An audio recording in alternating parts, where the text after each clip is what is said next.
Okay. Hey, what's up? It's Kevin here with Fandroid.com, and we're looking at NEC's dual-screen Android tablet. So this is based on Android 2.1 at the moment. Obviously, it's a dual-screen device, so NEC's enhanced the Android OS to enable us to use dual screens. So we've still got the standard sort of application shelf. We can still launch standard single-screen applications on the left-hand side, but we can also then start looking at custom applications both on the right-hand side and over the dual screens.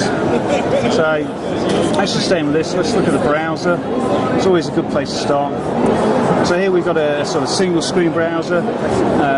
What I tend to like to have a look at is actually the full screen. Again, it's quite a small footprint device.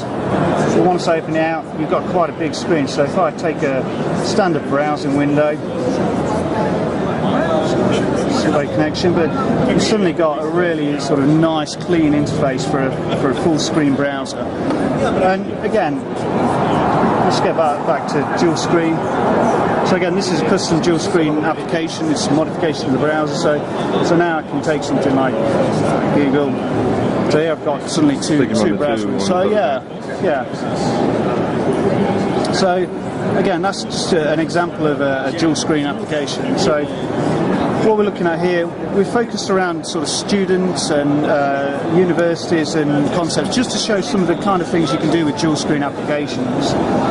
So one of the ones I'd like to show is this, where so you can imagine on the left-hand side we've got some video, sort of a lecture. On the right-hand side, well, I've got my notes, so I can kick off this lecture here. So you've got video with the audio coming out, and then I can actually follow this with my notes. And if I want, then I can start saying, okay, well, let's start, writing some information on this. There's things in here that I need to remember. Just notice I'm using a stylus. The first time I used it, the touchscreen is very good. It's still resistive though. One of the reasons is that I can't type with my fingers. So, using the stylus is really easy. So I can start writing myself notes in here. Really easy with that. So let's just get rid of that. As you see, I automatically go back to my fingers because I just don't use the stylus. But it gives you some resistive touchscreen, but it's still very responsive. It's really responsive, so you really don't have to worry about the fact that it's resistive. Let's stay away from it. There's a lot of devices out there that I've heard about today that you don't want to use resistive, but this is really responsive. So that gives you some concept of the type of device. We can go in and start looking at. This is one that uses the Wi-Fi or the 3G. So again, the concept is based around sort of student, but we're not focusing on that entirely. It's an open OS, so of course we're looking for developers, we're looking for partners, and we're looking for custom applications. So log in, we're connected to a server, so we can start looking at content. Now let's flick it around a bit, see how smooth it is.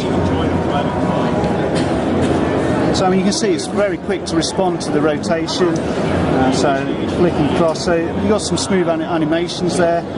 It's using a 1 GHz processor. So there's no issue with responsiveness there. And do we have any information on pricing and availability now?